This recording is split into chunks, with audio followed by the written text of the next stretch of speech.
శభాష్ పవన్ కళ్యాణ్!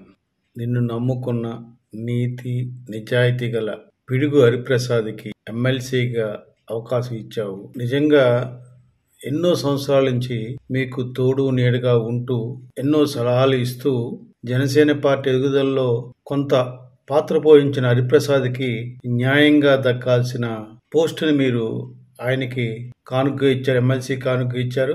దీనివల్ల నమ్మకంగా, నీతిగా, నిజాయితీగా జనసేన పార్టీలో ఉండి పనిచేస్తే గుర్తింపు పవన్ కళ్యాణ్ గారే ఇస్తారు, పవన్ కళ్యాణ్ గుర్తిస్తారు. పవన్ కళ్యాణ్ గారు ఇటువంటి పనిచేసే వారిని గుర్తించి వారిని పైకి తీసుకొస్తారనడానికి ఉదాహరణ ఈ హరిప్రసాద్ గారండి. ఈయన ఎంతో కాలం నుంచి జనసేన పార్టీకి పవన్ కళ్యాణ్ పక్కన నమ్మకంగా ఉన్నారు. ఇప్పుడు దీనివల్ల హరిప్రసాద్ గారు వాళ్ళ నామినేషన్ వేశారు. ఆయన ఎమ్మెల్సీగా ఎన్నికవుతారు. మండలిలో ఆయన మాట్లాడతారు, మండలి సమావేశాల్లో పాల్గొంటారు.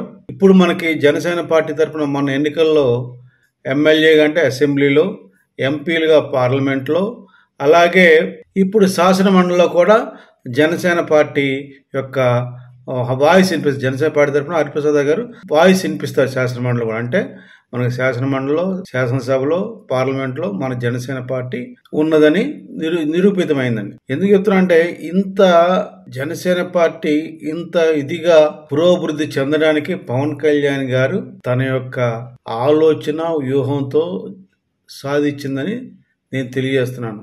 ఒక్కటి మాత్రం గుర్తుపెట్టుకోండి, ఎవరైనా సరే పవన్ కళ్యాణ్ గారు నమ్మితే ఎంత ఉన్నత స్థానం తీసుకెళ్తారనేది హరిప్రసాద్ ఎగ్జాంపుల్ అండి. అలాగే మీరు చూడండి, మనకి పవన్ కళ్యాణ్ గారు లెటర్ రాశారు తెలుగుదేశం పార్టీ చంద్రబాబు నాయుడికి, ఆ బొమ్మిడి నాయకర్ గారికి, అలాగే ఆరవ ప్రసాద్కి, రైల్వే కోడూరు వాళ్ళిద్దరికి కూడా విప్పు పోస్టులు ఇమ్మని చెప్పి రాశారండి. అంటే వారిని గుర్తిస్తారు, ఎవరున్నారు పార్టీలో, ఎవరు కష్టపడుతున్నారు, పార్టీకి ఎవరు సేవ చేస్తున్నారు, నిజంగా పార్టీ అభివృద్ధికి ఎవరు పాటుపడుతున్నారు అనే దానికి దృష్టిలో ఉంచుకొని ఆయన రికమెండ్ చేశారు. వాళ్ళు కూడా ప్రభుత్వ విప్పులుగా తొందరలో గెజిట్ చేయబడతారండి.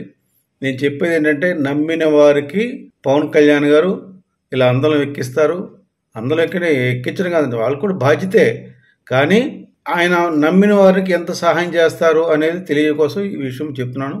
ఒక మామూలు సామాన్య ఏమంటారు పేపర్లో ఒక ఎడిటర్గా కావచ్చు, లేకపోతే ఒక విలేకరులా కావచ్చు పనిచేసిన వ్యక్తి తన యొక్క నిజాయితీ నిబద్ధతతో ఈ స్థాయికి వచ్చాడని తెలియజేస్తున్నాను.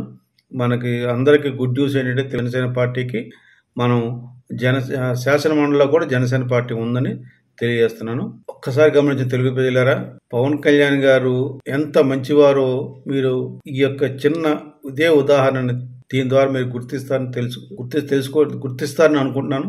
జై జనసేన, భారత మాతాకి జై, జై హింద్.